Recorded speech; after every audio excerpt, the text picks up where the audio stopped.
Bueno, buenas tardes, don Guillermo, buenas tardes, José Antonio, buenas tardes al señor.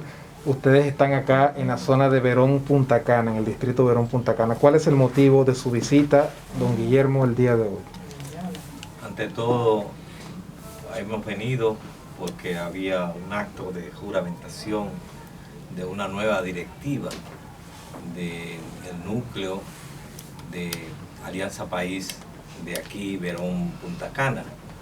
Ese núcleo, esa nueva directiva está presidida por José Antonio Guzmán y hemos venido a acompañar esa nueva directiva en este día tan especial, dentro de un esfuerzo que está haciendo Alianza País de fortalecimiento y de reestructuración de sus equipos a nivel nacional. Ese núcleo que hoy juramentamos es el fruto de un proceso interno de evaluación y además de eso de selección de los hombres y mujeres que están en las condiciones de poder echar hacia adelante el trabajo de crecimiento, el trabajo de fortalecimiento, el trabajo de oposición de Alianza País aquí en este distrito municipal de Verón Punta Cana. ¿Es primero, aquí en la provincia de Altagracia, primer núcleo que juramenta? No, nosotros ya hemos tenido una trayectoria de trabajo en Verón y además de eso tenemos presencia en el municipio de Higüey y tenemos allí una directiva que también fue juramentada hoy, que ya se ocupa del trabajo en la provincia y que está precisamente dentro de este esfuerzo de crecimiento y fortalecimiento de Alianza País.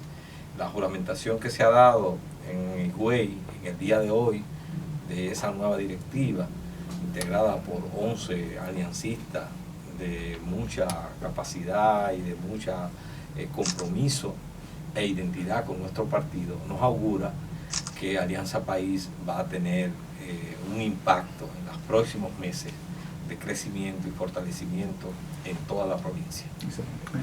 Con estas alianzas y estas visitas y ruedas de prensa que están realizando en todo el país, ¿cuáles son las expectativas que ustedes esperan como partido? Bueno, nosotros somos en este momento el único partido independiente de los partidos tradicionales de los que participamos en las elecciones, que podemos representar una alternativa política en la República Dominicana por nuestras propuestas, por el contenido de nuestras propuestas y además de eso por el tipo de oposición que hacemos, sin componendas, sin agendas ocultas y con una práctica política apegada a principios y a valores éticos y al servicio de los intereses de la ciudadanía. Donde quiera que hay un aliancista, hay un ciudadano que desde la acción política está acompañando al pueblo dominicano, a la ciudadanía, en la lucha por sus intereses, por la defensa de sus intereses. Nuestra expectativa es, a través de ese trabajo de crecimiento y de trabajo en la población, a través de ese trabajo, a través del acompañamiento del pueblo en sus luchas y en sus reivindicaciones, a través de eso, nuestra expectativa es crecer y convertirnos realmente en un partido que dé y se prepare para las batallas por venir en la República Dominicana. Nosotros conocemos la oposición férrea que ustedes tenían con el PLD, el Partido de la Liberación Dominicana. ¿Van a llevar ese mismo tipo de oposición con este partido nuevo, con el partido del PRM?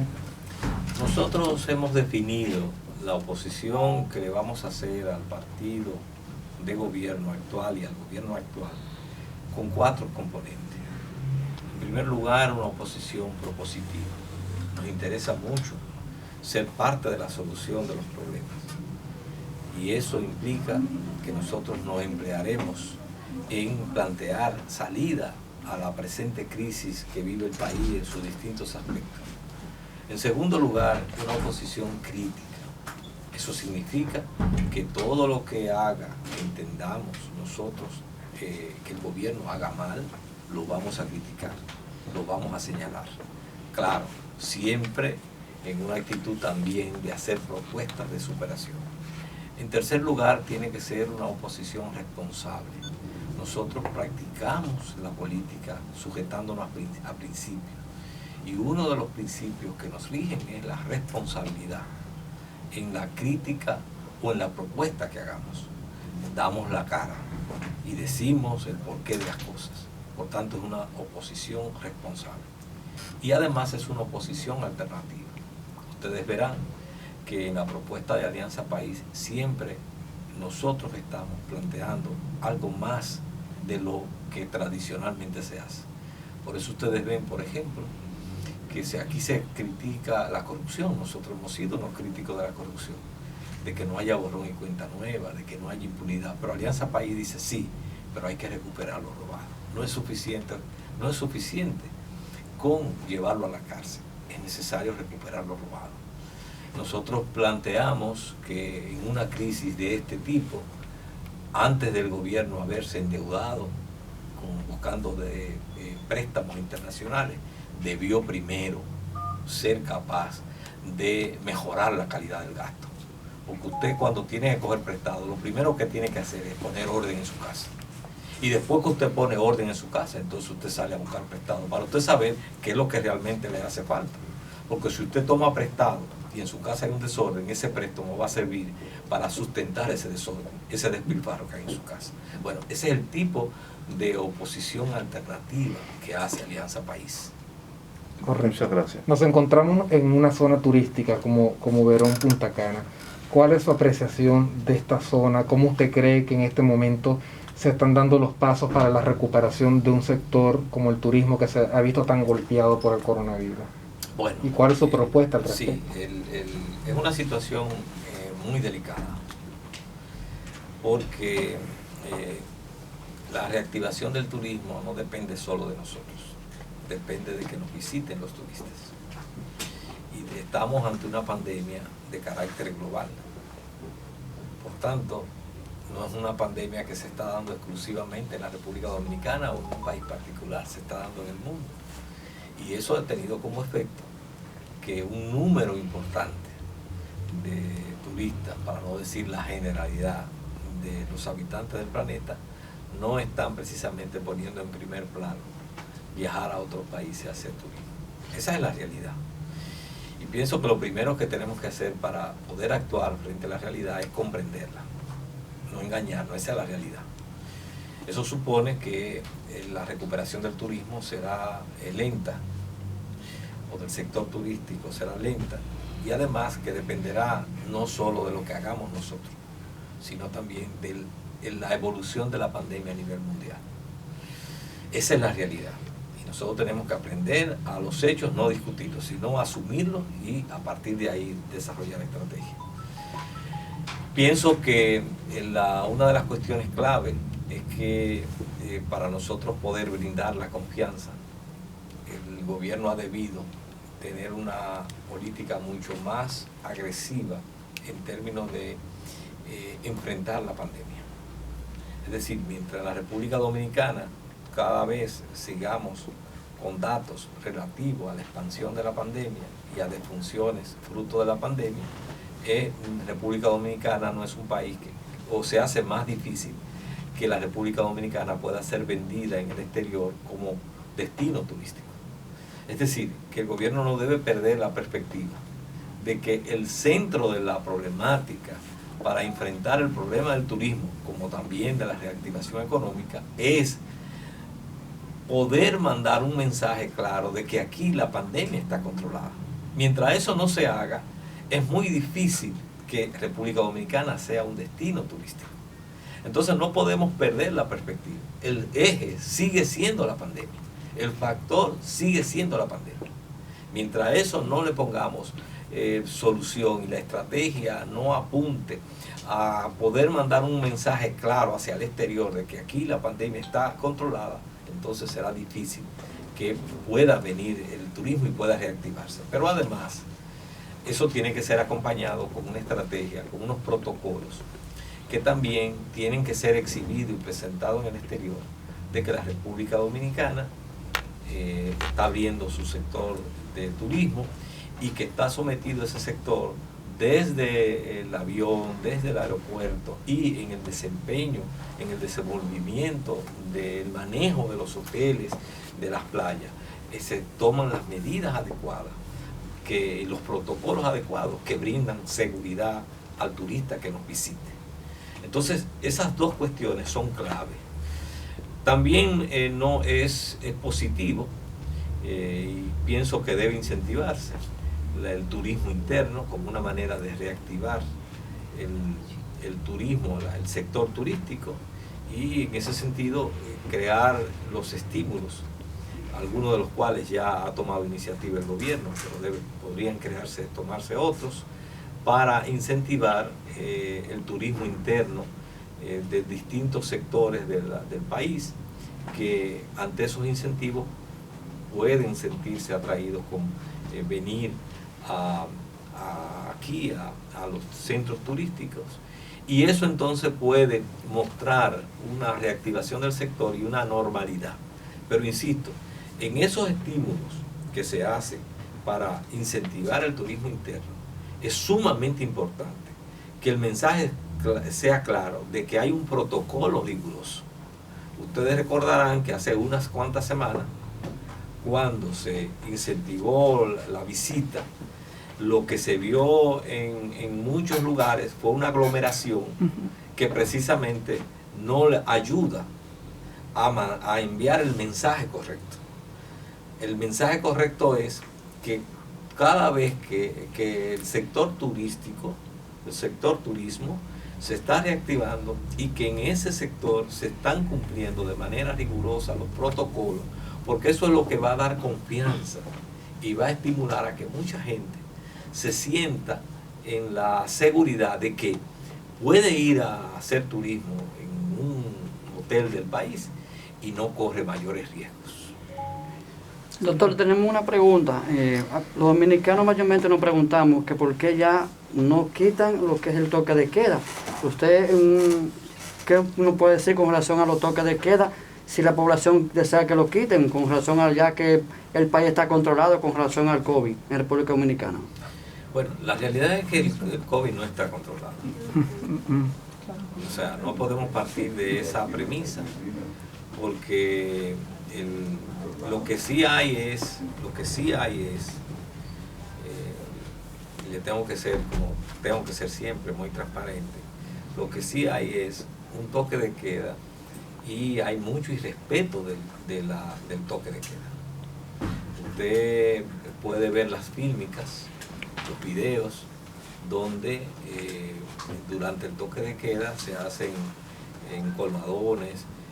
Recientemente vimos un lugar donde detrás de la pantalla de una iglesia había una discoteca, y además usted va en los barrios, usted ve que la propia policía no se atreve a entrar porque están tomadas las calles y la gente está compartiendo. Yo sé que es una situación difícil para mucha gente poder someterse al rigor del toque de queda, pero el hecho es que la pandemia es una realidad, y la pandemia implica que tenemos que tomar medidas, tenemos que hacer el distanciamiento físico, tenemos que ponernos la mascarilla, que se transmite a través de hablar y a través de respirar, entonces, y que no hay una vacuna. Esa es una realidad. Nosotros no podemos engañar a la gente. Nosotros tenemos que decirle la verdad a la gente. Y la verdad es que la pandemia no está controlada y que no hay una vacuna. Y que tenemos que seguir tomando medidas precautorias y además desarrollar estrategias para la prevención de una enfermedad, de un virus que mata. Es decir, en este año usted ha oído en todas las comunidades y en el país las personas que han muerto. Han muerto mucha gente pobre, pero también mucha gente de clase media, mucha gente de buena posición económica, porque el virus es letal en determinadas condiciones. Entonces la realidad es que mientras no se logre, por un lado, el control el crecimiento de la pandemia, y no se apliquen estrategias adecuadas para frenarla y para aislar los centros, los focos, porque en el combate a una pandemia la clave está en aislar los focos. Si en un barrio se detecta que hay un foco de la infección, porque hay un número frecuente, ese barrio debe tener un régimen especial y que debe aplicarse, porque hay que aislar ese foco. Y es una de las estrategias que no ha estado aplicando este gobierno. No lo aplicó el anterior y no le está aplicando este.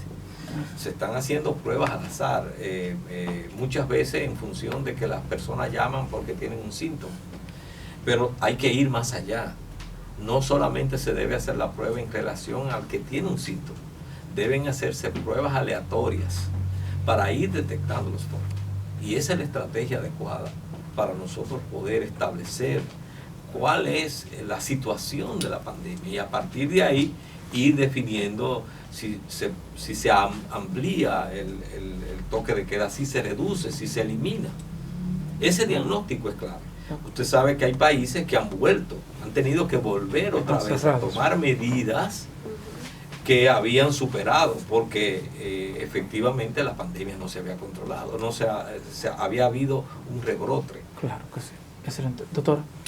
Doctor, viendo que el desgaste político que ha habido en cuanto al liderazgo a nivel nacional, basándonos en las pasadas elecciones, una contienda sin precedentes, en que el partido mayoritario del momento pues fue vencido prácticamente, perdiendo unas elecciones en el que podría favorecerlo por ser el mismo gabinete presidencial que estaba aspirando prácticamente. ¿Cuál sería la postura de Guillermo Moreno con Alianza País con respecto a este tema y a posicionarse dentro de uno de los primeros lugares que ahora mismo están prácticamente vacantes? Bueno, nosotros trabajamos para eso. Esa es la meta de trabajo de Alianza País. Construir un partido que se fortalezca, que crezca, que en cada comunidad tengamos hombres y mujeres, así como tenemos ahora un equipo en Verón, tenerlo así en cada comunidad del país. Y por eso usted ve que nos amaneció temprano en este proceso, es decir, apenas hace unos meses que pasó el proceso y ya estamos en ese proceso de reestructuración y de juramentación de nuevos equipos, nueva directiva, porque estamos en la determinación de hacer de Alianza País esa alternativa, la alternativa de oposición más fortalecida y además con más credibilidad, porque lo que le da la fuerza a Alianza País es sobre todo que su credibilidad y su coherencia entre lo que dicen y lo que hacen sus hombres y sus mujeres. Y entonces a partir de esa credibilidad, eso produce confianza de la gente en nuestra propuesta política y eso entonces se traduce en crecimiento y tiene que traducirse en constituirnos en esa alternativa política que llene ese vacío que hoy hay en la República Dominicana. Excelente. Claro, yo tengo una última pregunta, pero necesito ir por aquí.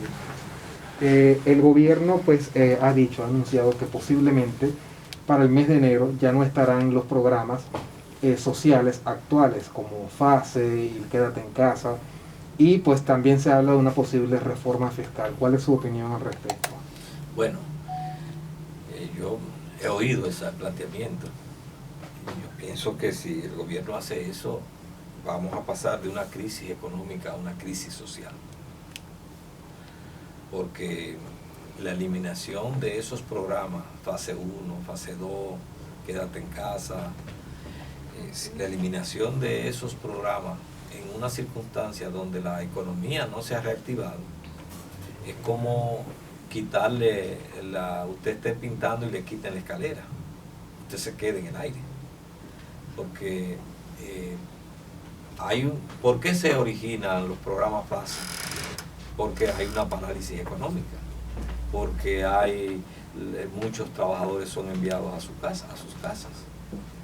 Entonces, ¿cuál es la alternativa cuando se quite el programa? Que además de perder el empleo, también perderá ese ingreso. Entonces, ¿qué va a pasar con ese trabajador y su familia? Y cuando eso entonces se multiplique, si estamos hablando de 700.000 o de 700.000 trabajadores y sus familias, ¿de qué población estamos hablando? De 2 millones de personas que van entonces a ser afectadas por la suspensión de ese programa en un momento en que la parálisis económica todavía continúa. Entonces, ¿qué es lo que eso implica? Que la crisis económica se va a convertir en una crisis social, y la crisis social va a generar una crisis política profunda. Y evidentemente nosotros sabemos cuál es nuestro lugar. Nuestro lugar es al lado del pueblo. Claro. Nuestro lugar es salir, acompañar y a defender al pueblo. Porque el pueblo no se puede, no lo podemos tirar al caldero, no lo podemos tirar a la muerte. Gobernar implica la permanencia de la nación. Y hay que definir políticas para evitar que el pueblo viva en una situación de angustia, de desesperanza, de hambre, de desaliento.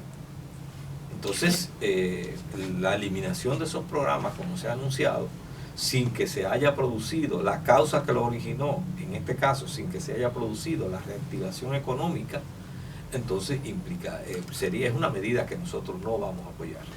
Y vamos entonces desde ahora anunciamos que acompañaremos al pueblo en sus luchas. Ahí mismo, basado en la fase, según pude ver, que ha llegado a 2 distritos municipales o juntas distritales una resolución, un documento de la gobernación de que no den canastas navideñas. Y he escuchado también que se ha dicho, se ha rumorado de que eso viene del gobierno actual.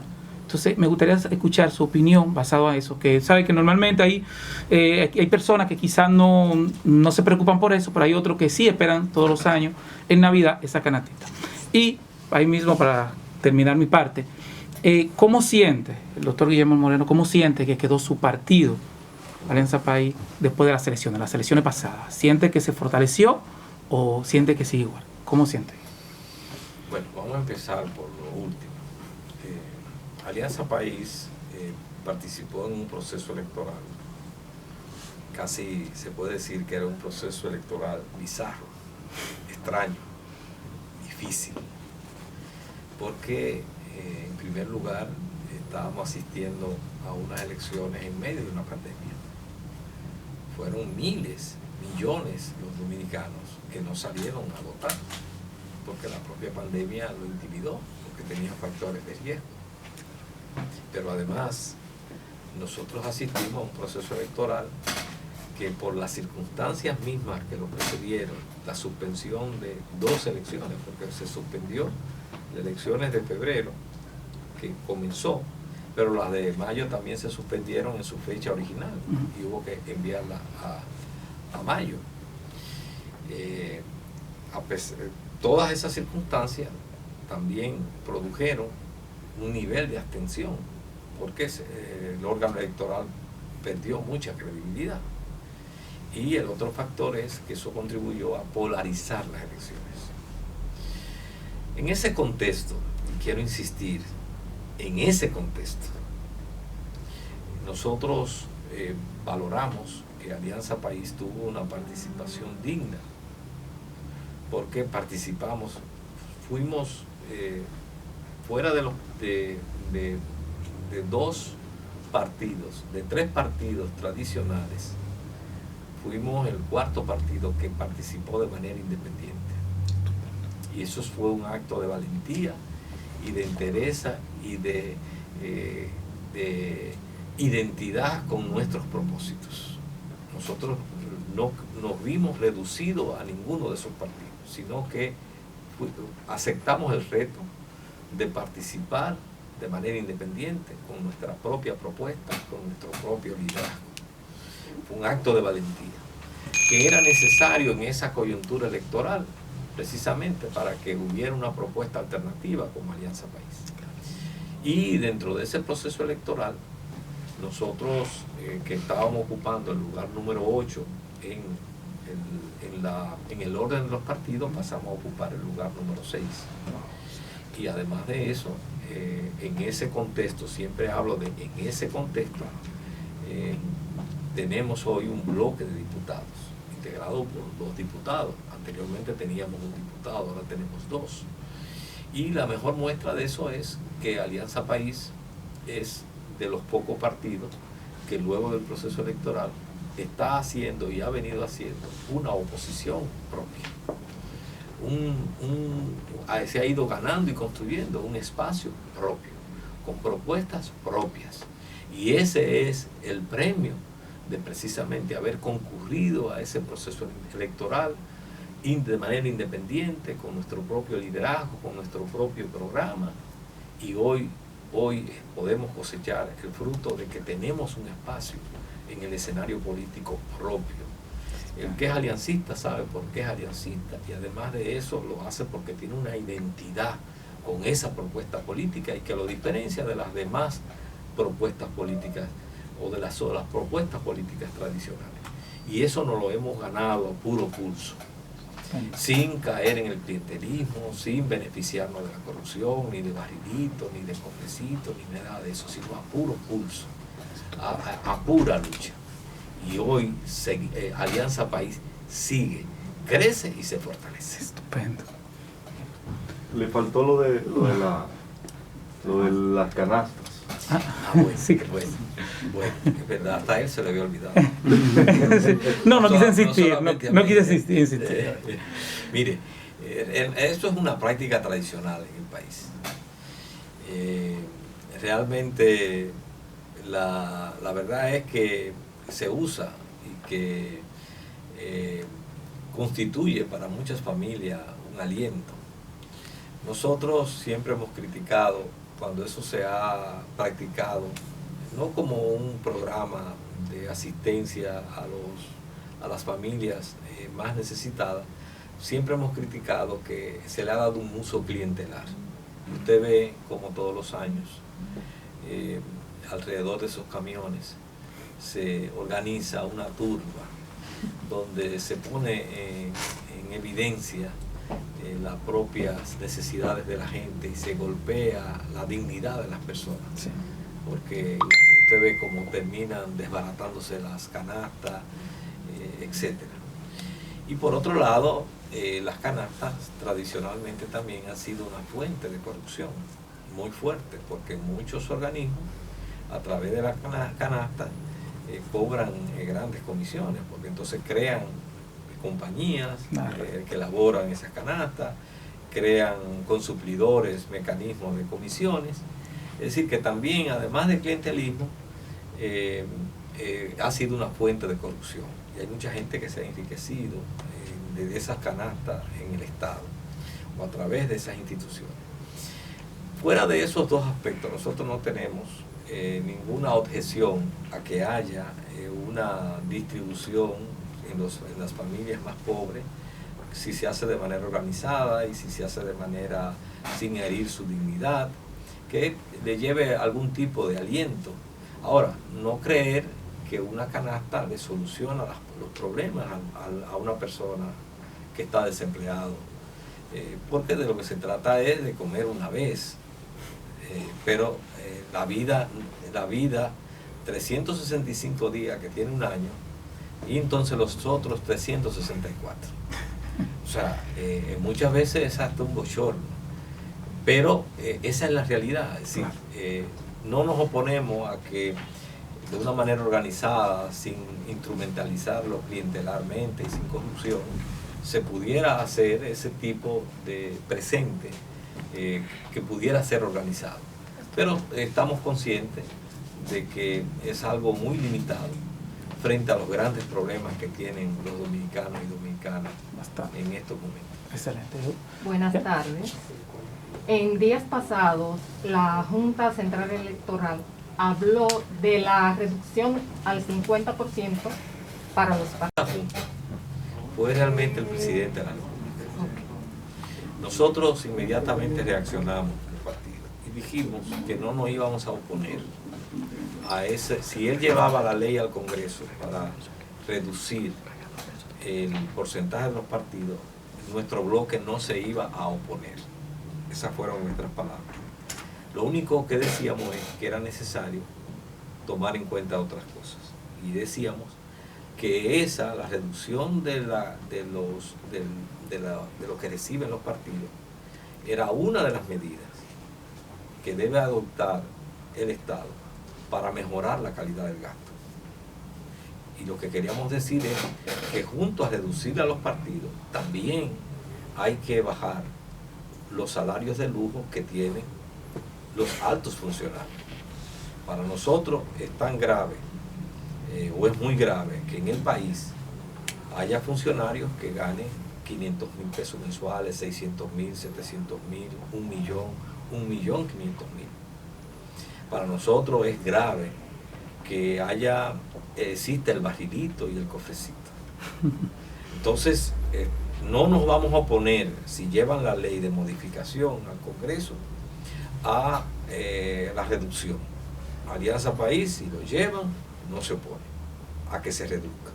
Y asumimos con toda transparencia las consecuencias. Ahora bien, creemos que debe ser acompañada de otras medidas que también van en la perspectiva y que deben ir en la perspectiva de mejorar la calidad del gasto público, que en la República Dominicana hay mucho despilfarro. Eso fue lo que nos pasamos todos estos años, incluyendo el partido de gobierno, en señalar esos salarios de lujo.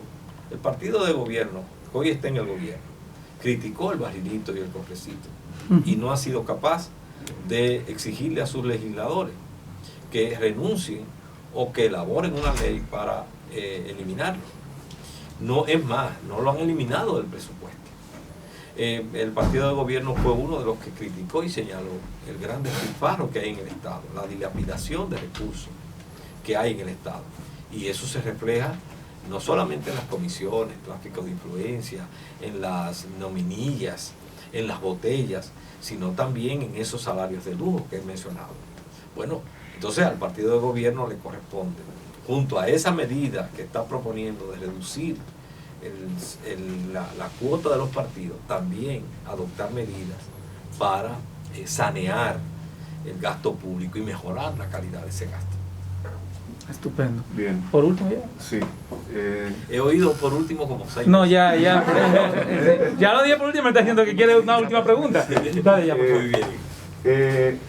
En días pasados, el gobierno lanzó una marca país. Y seré breve. Lanzó una marca país. Hizo todo un espectáculo. ¿Cree usted que era el momento de presentarle al mundo esta marca país en este preciso momento? Pienso que responde a una visión errada de cómo enfrentar la crisis, porque lo que se buscaba con esa marca país, con ese anuncio, era mandar una señal positiva para la reactivación del turismo. Porque a través de esa publicidad se está proyectando en el mundo a la República Dominicana en una especie de como si estuviéramos en un estado de normalidad. Y creo que es errado porque han equivocado dónde es que está el énfasis que hay que hacer. El énfasis que hay que hacer, la propaganda, no es en decir que este país es la capital del mundo, cual es el eslogan que han levantado. El énfasis que hay que hacer es decirle al mundo que en este país se ha normalizado el control del coronavirus y de la pandemia. Es decir, la verdadera marca país que hay que mandarle al mundo es precisamente que en este país hay una estrategia efectiva que está enfrentando de manera concreta la pandemia. Eso es lo que puede reactivar el turismo y invitar a la gente a ver a la República Dominicana como un destino turístico. No que nosotros digamos que somos una marca país o una capital del mundo. Que por cierto, como usted ha visto, en algo que es bastante inexplicable, ha sido algo que ha alarmado a toda la comunidad nacional, el hecho de que se hizo todo ese montaje y terminó todo en una discusión de un plagio, de lo que se utilizó como simbología para anunciar esa marca país, porque parece que hubo mucha precipitación en vender esa idea y además en aplicar esa estrategia que estoy diciendo que es una estrategia errada, porque el nudo central, el mensaje central que hay que enviarle al mundo es que es el resultado de aplicar una estrategia adecuada que efectivamente demuestra al mundo que en la República Dominicana estamos reduciendo y tenemos el control de la pandemia, y que en la República Dominicana la pandemia no está en expansión, lo cual no es lo que está sucediendo. Mientras aquí cada vez que se anuncie en los boletines aumenten 300, 400, 500 casos, 600 casos, entonces sigue expandiéndose la pandemia.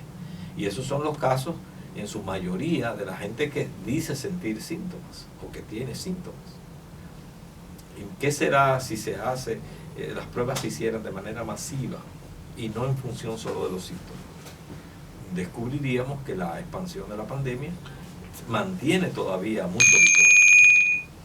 Entonces, pienso que ese aspecto, el gobierno, esa estrategia, sobre todo del ministro de Turismo, no acertó en lo que debe ser el énfasis adecuado, que sigo insistiendo tiene que ver con el control de la pandemia. Gracias. Muchas gracias. Gracias, doctor. Gracias a ustedes.